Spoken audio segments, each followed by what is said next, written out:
Ya, selamat siang. Ya, salam sejahtera untuk kita semua. Ya, terima kasih tadi udah ngirim tugas dari pertemuan ketujuh ini sudah ngirimin tugas tadi. Ya, saya lihat bagus. Ya. Tadi saya lihat hanya beberapa saja sampel. Ya, dan terlihat bagus. Ya, hasil dari tugas yang saya berikan, kalian menangkap itu. Sekarang kita ke presentasi ya. Nanti responsinya adalah bukan meresum sih. Ya, nyimpulin dari apa yang dijelaskan sama temennya nanti ya. Responsinya nulis itu aja. Ya, jadi teman-temannya yang lain tuh nyimak. Ya. Kesimpulannya apa? Ya, nanti yang bertanya juga akan saya bertanya ke temennya, nanti juga akan saya kasih nilai, bukan nilai sih, saya tandain maksudnya biar untuk tambahan-tambahan. Nah, ternyata keaktifan dari kalian. Ya. Oke, ini tanggal berapa ya?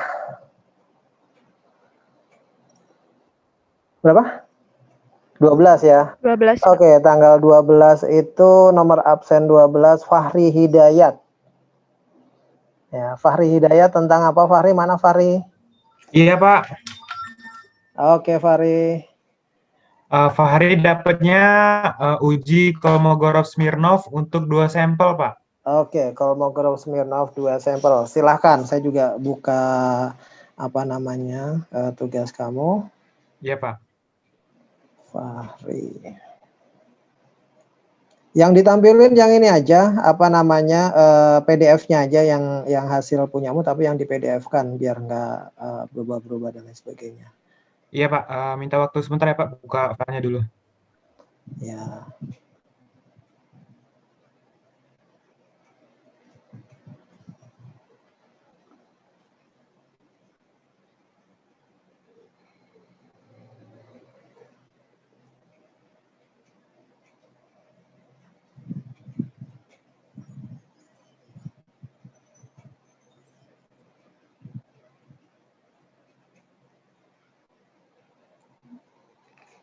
Oke Fahri, silahkan. Oke.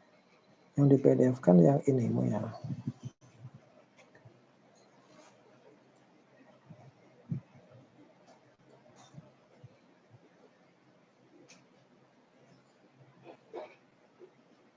Ya.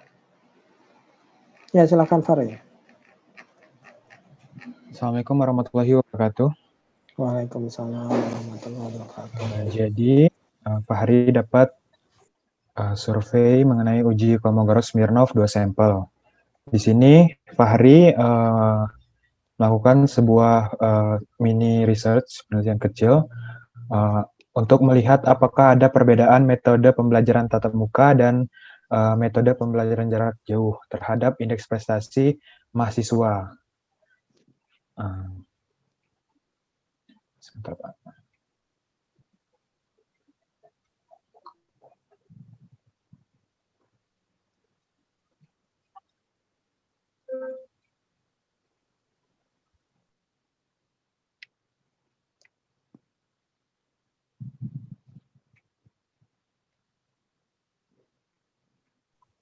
Ini kelihatan nggak Pak yang di Word-nya? Enggak. Yang kelihatan PDF-mu. Yang kelihatan PDF aja. PDF-nya ini sepertinya ada kesalahan.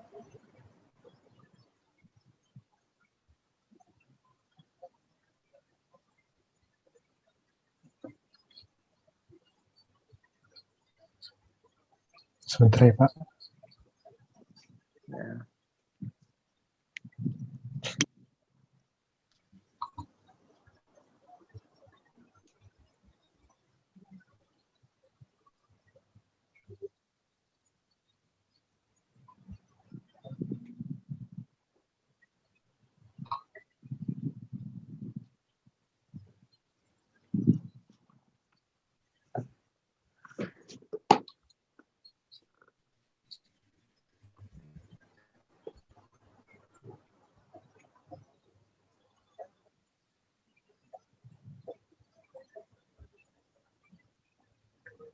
Oke, maaf sebelumnya ada kesalahan. Jadi di sini Fahri jelasin dulu apa itu uji Kolmogorov-Smirnov 2 sampel. Uji Kolmogorov-Smirnov 2 sampel ini merupakan uji dari 2 sampel bebas atau independen. Jadi dia itu untuk menguji 2 sampel, apakah sampel tersebut memiliki distribusi yang sama tentang median, mean, dan kemencengan, dan lain-lainnya itu, Pak. Uji Kolmogorov-Smirnov 2 sampel ini juga bisa melihat apakah dia itu sampelnya itu berasal dari populasi yang sama. Ada beberapa asumsi yang harus dipenuhi dalam melakukan uji Kolmogorov-Smirnov ini, diantaranya sumbernya itu dari 2 sampel atau kelompok, dan masing-masing sampel itu saling bebas dan independen. Skala pengukuran yang digunakan itu sekurang-kurangnya itu ordinal. Untuk hipotesisnya sendiri itu untuk uji 2 arah itu hipotesis nolnya itu untuk semua X atau sampel 1 dan sampel 2 itu berdasarkan dari populasi yang sama, dan hipotesis satunya itu untuk paling sedikit satu nilai X atau sampel 1 dan sampel 2 itu berasal dari populasi yang berbeda. Ini bisa juga untuk menentukan hipotesis nolnya itu misalkan kalau Fahri di sini menguji perbedaan metode pembelajaran tatap muka dan metode pembelajaran jarak jauh. Ini juga bisa digunakan hipotesis nolnya itu tidak ada perbedaan yang berarti antara metode pembelajaran jarak jauh dan metode pembelajaran tatap muka. Kalau pengujian satu arahnya itu hipotesisnya seperti ini. Untuk semua X atau sampel 1 dan sampel 2 berasal dari populasi yang sama, dan hipotesis satunya itu paling sedikit nilai X atau sebaliknya, atau median populasi 1 lebih besar dari median populasi 2, atau sebaliknya. Nah, ini statistik ujinya, Pak. Dilihat dari nilai D-nya. Nilai D itu didapat dari maksimum selisih absolut kumulatif yang dari dua sampel tadi. Kaidah pengambilan keputusan untuk sampel kecil N1 dan N2 kurang dari 40 itu dibandingkan dengan tabel L. Tabel L itu ada di buku Sydney Siegel halaman 278. Nah, setelah didapat nilai D yang didapat dari kita cari maksimumnya tadi, kita bandingkan. Lalu tolak H0 jika KD-nya itu atau D lebih besar sama dengan dari tabel. Untuk N1 tidak sama dengan N2, dan N1 atau N2-nya itu kurang dari 25, kita menggunakan tabel L1. Tersedia juga di buku Sydney, Siegel halaman 279. Ya, langsung ke masalahnya. Masalahmu apa yang kamu ini? Di sini Fahri mengangkat masalah tentang metode pembelajaran jarak jauh. Di sini Fahri mau melihat apakah metode pembelajaran jarak jauh itu memiliki keefektifan yang sama dengan metode pembelajaran tatap muka dilihat dari indeks prestasi mahasiswa. Jadi di sini Fahri mengambil dua sampel. Satu sampel itu dari mahasiswa tingkat 3 yang waktu semester 2-nya itu menerima metode pembelajaran tatap muka, dan sampel lainnya itu mahasiswa tingkat 2 saat ini yang waktu semester 2-nya menerima metode pembelajaran jarak jauh. Pengambilan datanya dilakukan melalui Google Form selama 3 hari dari tanggal 9 sampai dari tanggal 8 sampai tanggal 10 kemarin, Pak. Nah, ini Fahri pertanyaan yang Fahri ajukan di Google Form itu ya kelas dan indeks prestasi semester 2. Kelasnya itu untuk mengidentifikasi sampelnya itu dari kelompok mana, dan indeks prestasinya itu nanti sebagai sebagai yang akan diperhitungkan. Jawaban responden ada berapa? Ininya ada berapa? Respondennya ada berapa tadi? Total responden yang Fahri dapatkan itu ada 52, Pak. 25 responden dari tingkat 2 atau kelompok 1 dan 27 responden dari tingkat 3. Oke.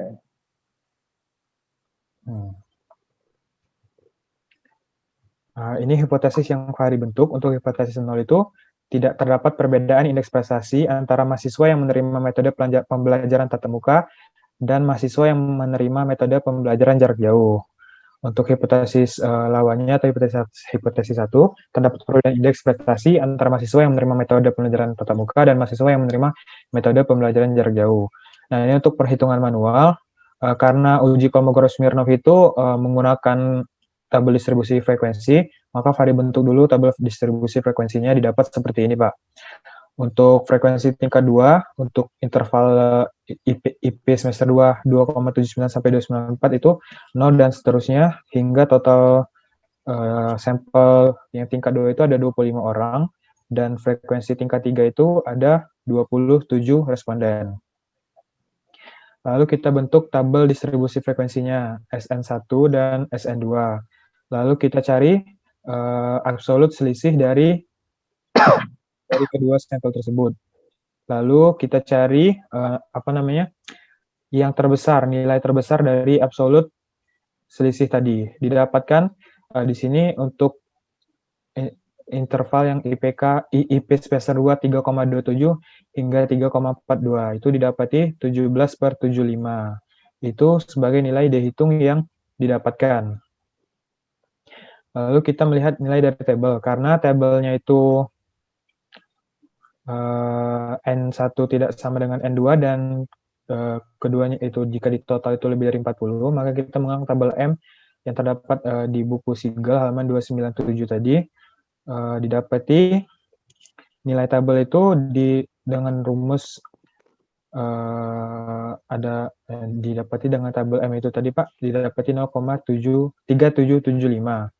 Karena dihitung kurang dari tabel M, maka keputusannya gagal telak H0 dengan kesimpulan dengan tingkat signifikansi 5%, tidak cukup bukti bahwa perbedaan metode pembelajaran memengaruhi indeks prestasi semester 2. Artinya bahwa metode pembelajaran jarak jauh itu dan metode pembelajaran tatap muka tidak secara signifikan tidak mempengaruhi indeks prestasi.